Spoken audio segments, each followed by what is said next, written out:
जय श्री कृष्णा भक्तों, राधे राधे। आपका हमारे YouTube चैनल पे बहुत बहुत स्वागत है। आज मैं आपके लिए एक ऐसी स्टोरी लेकर आई हूँ जो हर फैमिली में कुछ ना कुछ इस तरीके की घटना होती रहती है। ये स्टोरी है तो बहुत पौराणिक, लेकिन आज भी इस घटना से और ऐसे कार्य करने से बच्चों के मन पे साइड इफेक्ट किस प्रकार पड़ सकते हैं, ये नहीं सोचते हैं पेरेंट्स। तो वीडियो के एंड तक हमारे साथ बने रहिएगा। बहुत ही पौराणिक कथा है और ये मुंशी प्रेमचंद की लिखी हुई कथा है।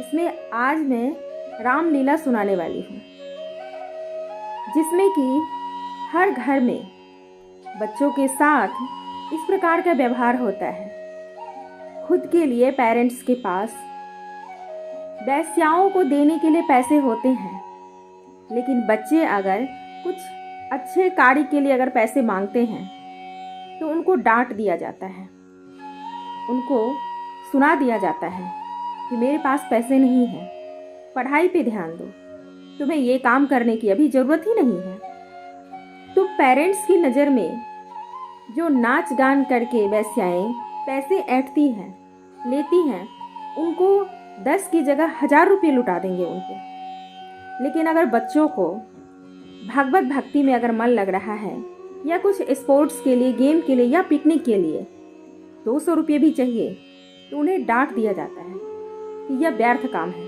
पढ़ाई पे ध्यान दो, पहले कुछ बनो उसके बाद करो। लेकिन पेरेंट्स ये नहीं समझ पाते हैं कि बच्चे उनसे घृणा करेंगे। उनके इस कार्य को देख करके बहुत घरों में तो पता भी नहीं चलता है कि पेरेंट्स क्या कर रहे हैं, लेकिन जहाँ बच्चे मौजूद होते हैं उस जगह पे अपने पेरेंट्स को इस तरीके से करते हुए देखते हैं तो आप समझ सकते हैं कि उनके मन पे क्या असर करता होगा। तो आइए बिना देर किए ये कथा प्रारंभ करते हैं। इस कथा को ध्यानपूर्वक सुनिएगा और वीडियो पसंद आए तो अपने दोस्तों के साथ इसे शेयर जरूर कीजिएगा, क्योंकि जब तक हम कथा को गहराई से नहीं समझेंगे, उसके वर्ड्स को ध्यानपूर्वक नहीं समझेंगे, तो आपको ऐसा लगेगा अरे ये तो ऐसे ही बकवास कर रहे हैं। तो प्लीज़ वीडियो को एंड तक बने रहिएगा और चैनल को अभी तक आपने सब्सक्राइब नहीं किया तो प्लीज़ चैनल को सब्सक्राइब। बचपन में हमारे साथ कुछ ऐसी घटना हो जाती हैं जिसे हम कभी नहीं भूल पाते हैं। बहुत ऐसी बातें होती हैं जो हमारे मन मस्तिष्क को छू जाती हैं, हमारे दिल को छू जाती हैं। ऐसी ही घटना पे आधारित ये कथा है। जब व्यक्ति बड़ा हो जाता है, वयस्क हो जाता है, तो उसे अपने बचपन की याद आती है कि बचपन में भी रामलीलाएं हुआ करती थी और आज भी रामलीला हुआ करती है। सिटी में भी रामलीला होता है, विलेज में भी होता है, अक्सर आप देखते आए हैं। बट आजकल रामलीला में वो बात नहीं रह गई जो फीलिंग्स बचपन में होती थी। पैसे नहीं होते थे पॉकेट में और घर के पास रामलीला हुआ करती थी, तो देखने के लिए जाने की बेचैनी, वहाँ जाकर के सेवा करना और उनके साथ घुलना मिलना, उन्हें तैयार होते हुए देखना, वो एक अलग ही अनुभव होता था। लेखक सोचता है, इधर एक मुद्दत से रामलीला देखने नहीं गया। बंदरों के भद्दे चेहरे लगाए, आधी टांगों का पाजामा और काले रंग का ऊंचा कुर्ता पहने आदमियों को दौड़ते हूँ हूँ करते देखकर अब हंसी आती है, मज़ा नहीं आता। काशी की लीला जगत विख्यात है, सुना है लोग दूर दूर से देखने आते हैं। मैं भी बड़े शौक से गया, पर मुझे तो वहाँ की लीला और किसी ब्रज देहात की लीला में कोई अंतर नहीं दिखा। हाँ, रामनगर की लीला में कुछ साज समाज अच्छे हैं। राक्षसों और बंदरों के चेहरे पीतल के हैं, गदाएं भी पीतल की हैं। कदाचित बनवासी भ्राताओं के मुकुट सच्चे काम के हों, लेकिन साज समाज के सिवा वहाँ भी वही हूँ के सिवा और कुछ नहीं। फिर भी लाखों आदमियों की भीड़ लगी रहती है। लेकिन एक जमाना वह था जब मुझे भी रामलीला में आनंद आता था। आनंद तो बहुत हल्का सा शब्द है, वह आनंद उन्माद से कम न था। संयोगवश उन दिनों मेरे घर से बहुत थोड़ी दूर पर रामलीला का मैदान था और जिस घर में लीला पात्रों का रूप रंग भरा जाता था वह तो मेरे घर से बिल्कुल मिला हुआ था। 2 बजे दिन से पात्रों की सजावट होने लगती थी। मैं दोपहर ही से वहां जा बैठता और जिस उत्साह से दौड़ दौड़ कर छोटे मोटे काम करता, उस उत्साह से तो आज अपनी पेंशन लेने भी नहीं जाता। एक कोठरी में राजकुमारों का श्रृंगार होता था।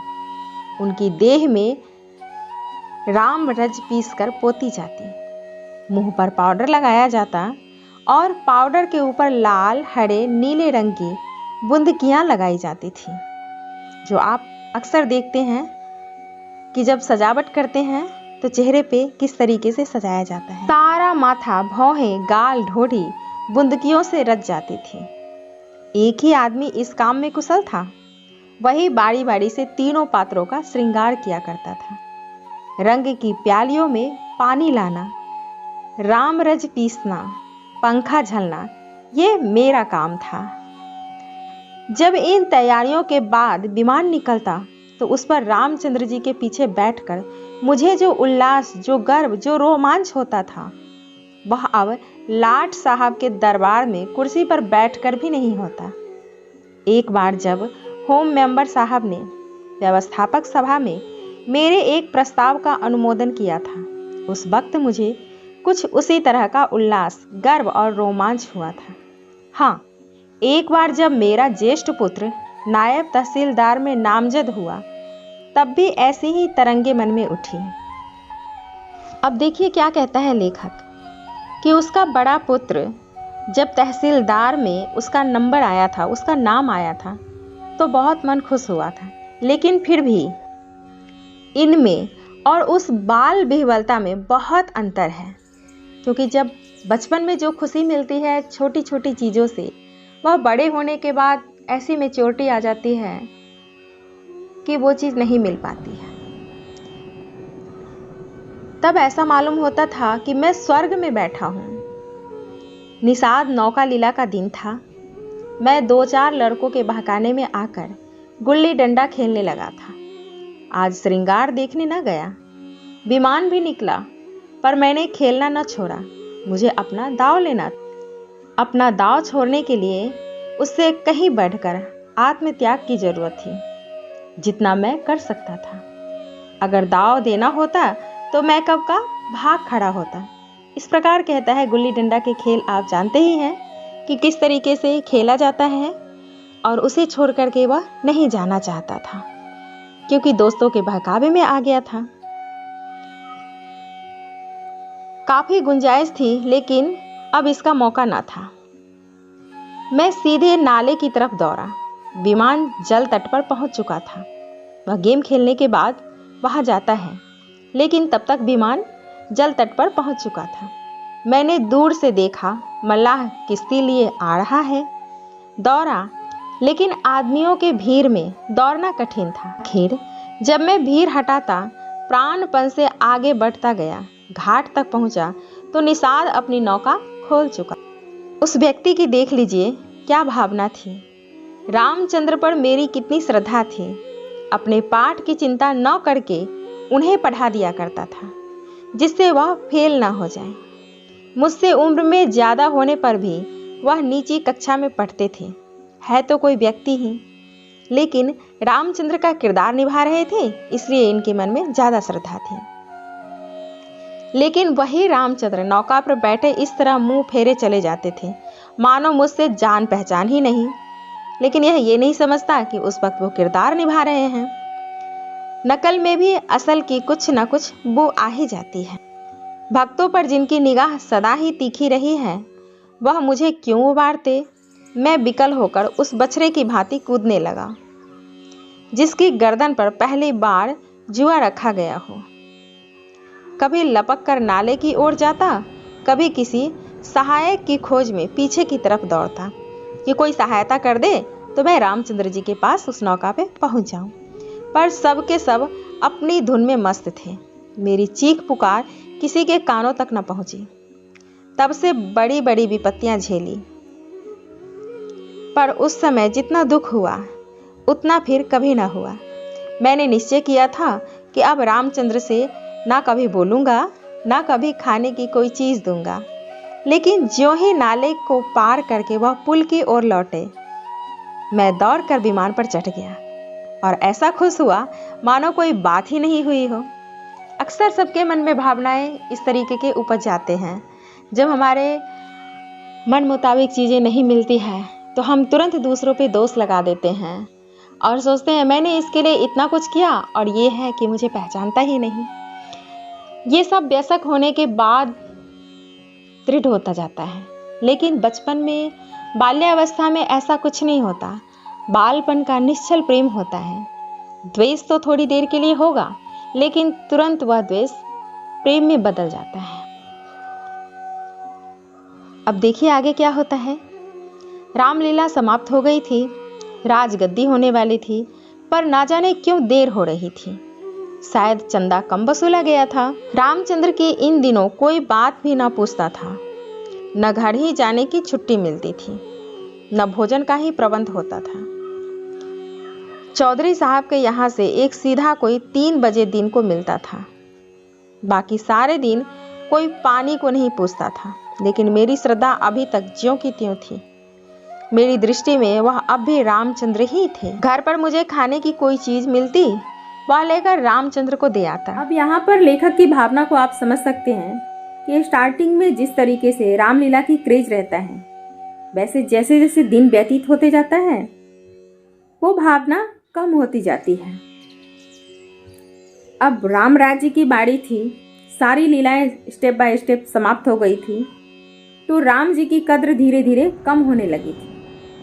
लेकिन बड़े लोगों का माहौल जम रहा था। इसमें राम जी को कोई नहीं पूछता था, न खाने के लिए न पानी के लिए। उस बालक के मन में भावना ऐसी थी कि उसे जो कुछ भी खुद को खाने के लिए मिलता था, अगर कोई अच्छी चीज मिलती थी तो वो जा करके रामचंद्र को खिला आता था, और उन्हें खिला करके जो उसे खुशी मिलती थी वो उसे खुद खा करके नहीं मिलती थी। यहाँ पे बड़े लोगों की जो चंदा वसूल करते हैं उनकी अलग ही मस्ती चल रही थी। वो कुछ और ही फिराक में लगे हुए थे। रामलीला तो संपन्न होने वाली थी, राजगद्दी का समय था, लेकिन उस पर कोई विचार ही नहीं कर रहा था, कोई ध्यान नहीं दे रहा था, क्योंकि यहाँ पे एंटरटेनमेंट की व्यवस्थाएं हो रही थी। तो आइए देखिए किस तरीके से यहाँ पे एंटरटेनमेंट की व्यवस्था हो रही थी। रामलीला समाप्त हो गई थी, राजगद्दी होने वाली थी, पर ना जाने क्यों देर हो रही थी। शायद चंदा कम वसूला गया था। रामचंद्र की इन दिनों की बात कोई नहीं करता था, कोई पूछता भी नहीं था। न घर ही जाने की छुट्टी मिलती थी, न भोजन का ही प्रबंध होता था। चौधरी साहब के यहाँ से एक सीधा कोई 3 बजे दिन को मिलता था। बाकी सारे दिन कोई पानी के लिए भी नहीं पूछता था। सिर्फ एक बार 3 बजे उनके लिए भोजन भेज दिया जाता था, बस। लेकिन मेरी श्रद्धा अभी तक ज्यों की त्यों थी। मेरी दृष्टि में वह अब भी रामचंद्र ही थे। घर पर मुझे खाने की कोई चीज मिलती, वह लेकर रामचंद्र को दे आता। उन्हें खिलाने में मुझे जितना आनंद मिलता था उतना आप खाने में नहीं मिलता था। कोई मिठाई या फल पाते ही मैं बेतहासा चौपाल की ओर दौड़ता। अगर रामचंद्र वहां न मिलते तो उन्हें चारों ओर तलाश करता, और जब तक वह चीज उन्हें खिला नहीं देता मुझे चैन नहीं आता था। खैर, राजगद्दी का दिन आ गया। रामलीला के मैदान में एक बड़ा सा सामियाना ताना गया। उसकी खूब सजावट की गई। बैस्याओं के दल भी आ पहुंचे। शाम को रामचंद्र की सवारी निकली और प्रत्येक द्वार पर उनकी आरती उतारी गई। श्रद्धानुसार किसी ने रुपये दिए, किसी ने पैसे। मेरे पिता पुलिस के आदमी थे, इसलिए उन्होंने बिना कुछ दिए ही आरती उतारी। क्योंकि पोस्ट का रुतबा था, रुआब था, इसलिए उन्हें कुछ देने की जरूरत नहीं पड़ी। उस वक्त मुझे जितनी लज्जा आई उसे बयान नहीं कर सकता, क्योंकि उनके पिताजी फ्री में आरती उतार रहे थे। मेरे पास उस वक्त संयोग से 1 रुपया था।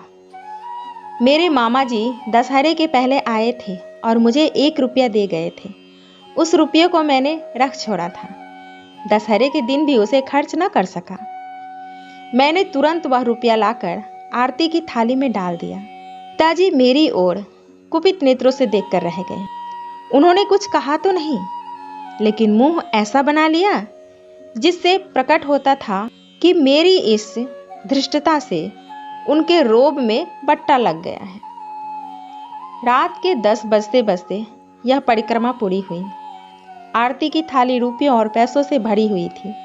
ठीक तो नहीं कह सकता, मगर ऐसा अनुमान होता है कि 400-500 रुपये से कम ना थे। इतना पैसा आरती में वसूला गया।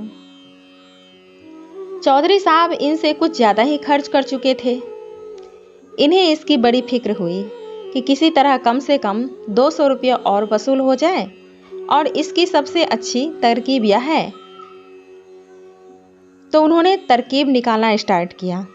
क्या तरकीब निकालते हैं कि वेश्याओं द्वारा महफिल में वसूली हो जाए। जब लोग आकर बैठ जाएं और महफिल का रंग जम जाए, तो आबादी जान रसिक जनों की कलाइयाँ पकड़ पकड़ कर ऐसे हाव भाव दिखाएं कि लोग शर्माते शर्माते भी कुछ न कुछ दे ही मारे। तो रामलीला में नाच गान का कुछ इस तरीके का ही प्रबंध होता है ताकि पैसा वसूला जाए।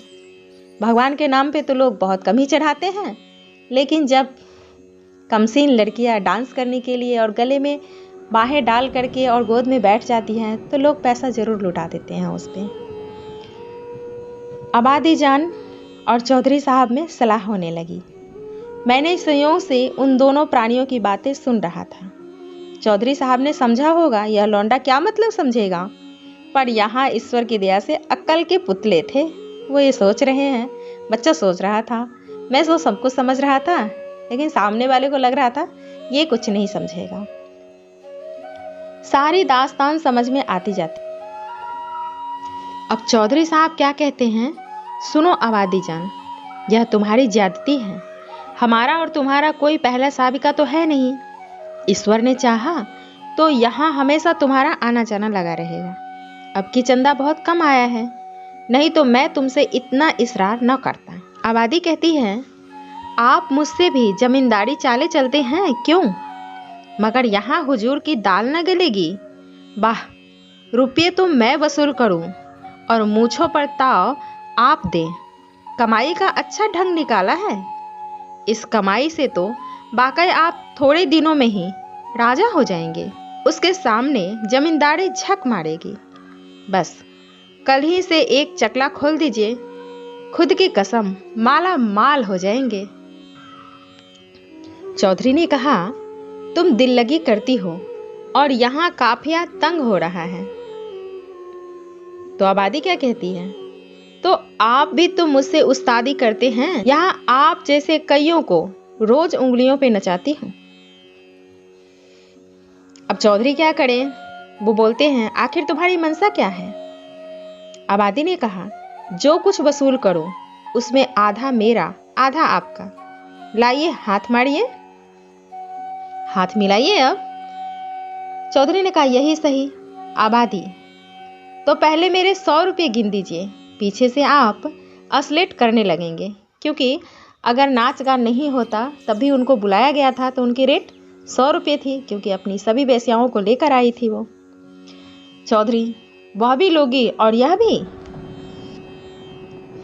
आबादी ने कहा, अच्छा तो क्या आप समझते हैं कि अपनी उजरत छोड़ दूं। बाहरी आपकी समझ खूब क्यों न हो, दीवाना बकारे दरवेश होशियार। चौधरी, तो क्या तुमने दोहरी फीस लेने की ठानी है। आबादी, अगर आपको 100 रुपये गरज हो तो वरना मेरे 100 रुपये तो कहीं गए ही नहीं। मुझे क्या कुत्ते ने काटा है जो लोगों की जेब में हाथ डालती फिरूं। चौधरी की एक न चली। आबादी जान के सामने दबना पड़ा। नाच शुरू हुआ। आबादी जान बला की सोख औरत थी।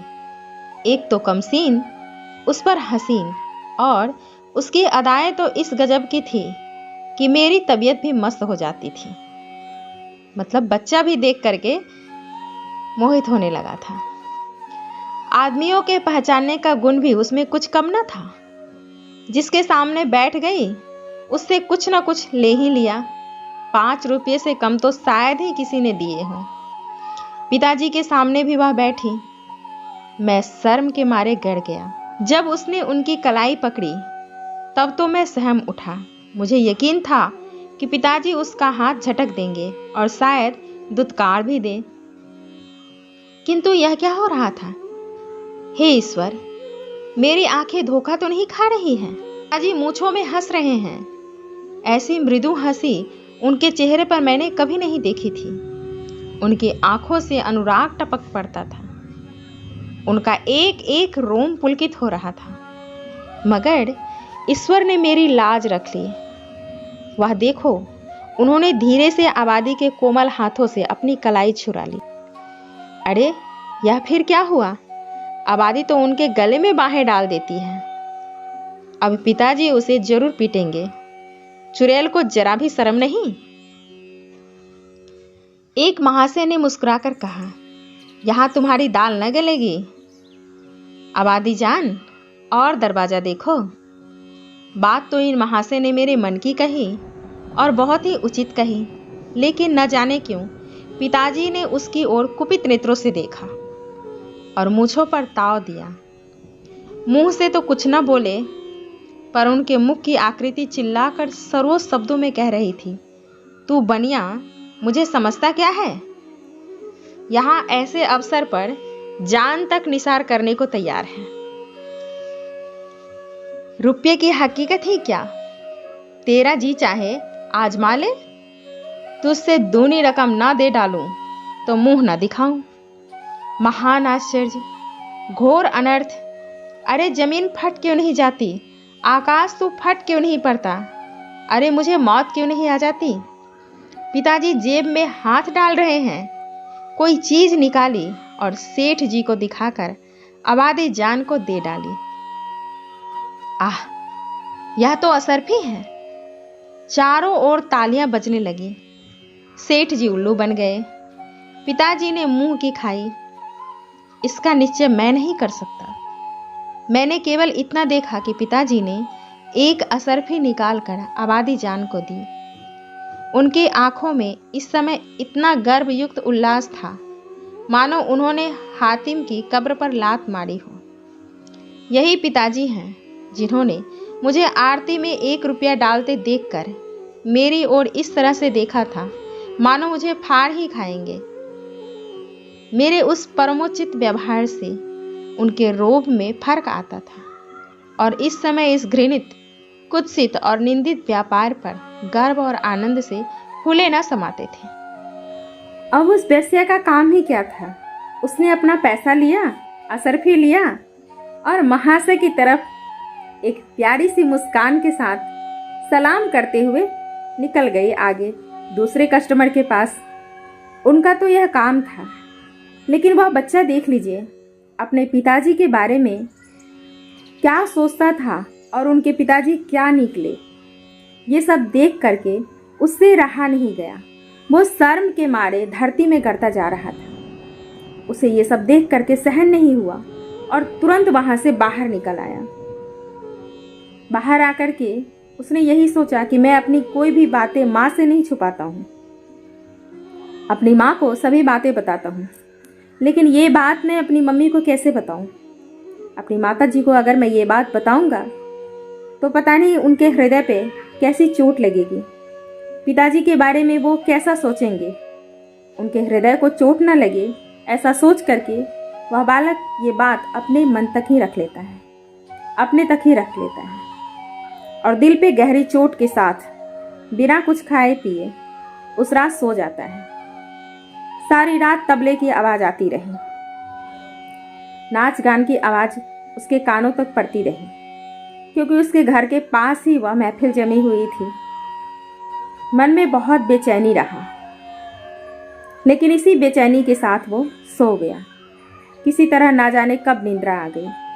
सुबह हुआ तब देखिए महफिल में जाकर के क्या देखता है, क्या नज़ारा है। सारी रात वेश्याओं ने लोगों से पैसे ऐंठे, लेकिन रामचंद्र जी के साथ यह क्या दुर्व्यवहार हो रहा है?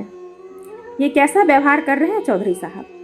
ऐसा क्यों कर रहे हैं? प्रातःकाल रामचंद्र की विदाई होने वाली थी।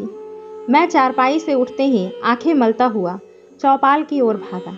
डर रहा था कि कहीं रामचंद्र चले न गए हों। पहुंचा तो देखा तवायफों की सवारियां जाने को तैयार हैं। 20 आदमी हसरत नाक मुंह बनाए उन्हें घेरे खड़े हैं।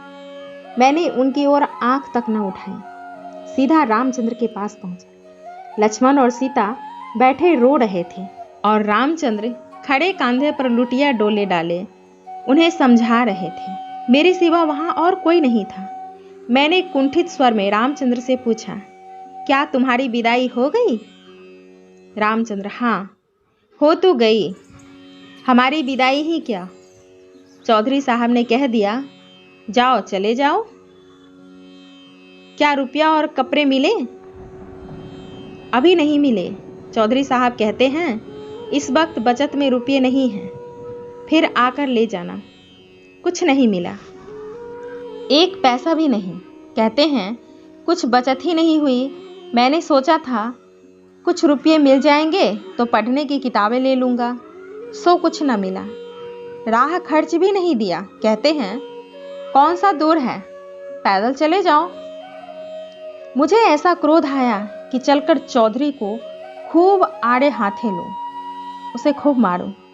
बैस्याओं के लिए रुपये, सवारियां, सब कुछ, पर बेचारे रामचंद्र और उनके साथियों के लिए कुछ भी नहीं। जिन लोगों ने रात को आबादी जान पर 10-10, 20-20 रुपये न्यौछावर किए थे, उनके पास क्या इनके लिए 2-4 आने पैसे भी नहीं हैं।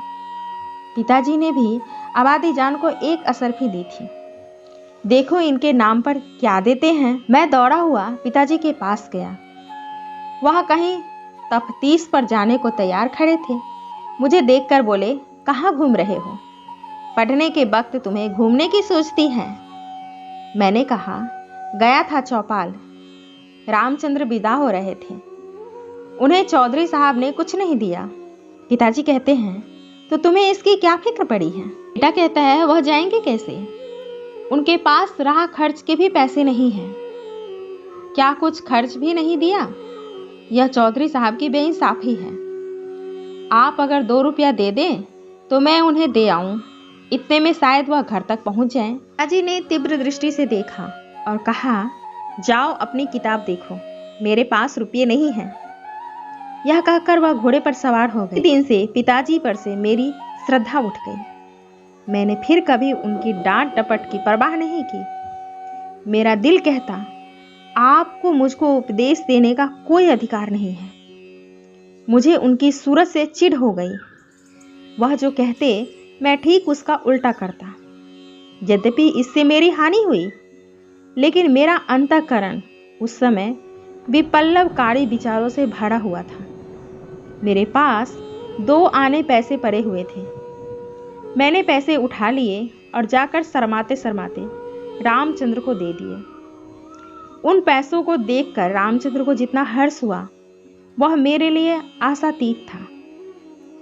टूट पड़े मानो प्यासे को पानी मिल गया। यही 2 आने पैसे लेकर तीनों मूर्तियां विदा हुई। केवल मैं ही उनके साथ कस्बे के बाहर तक पहुंचाने आया।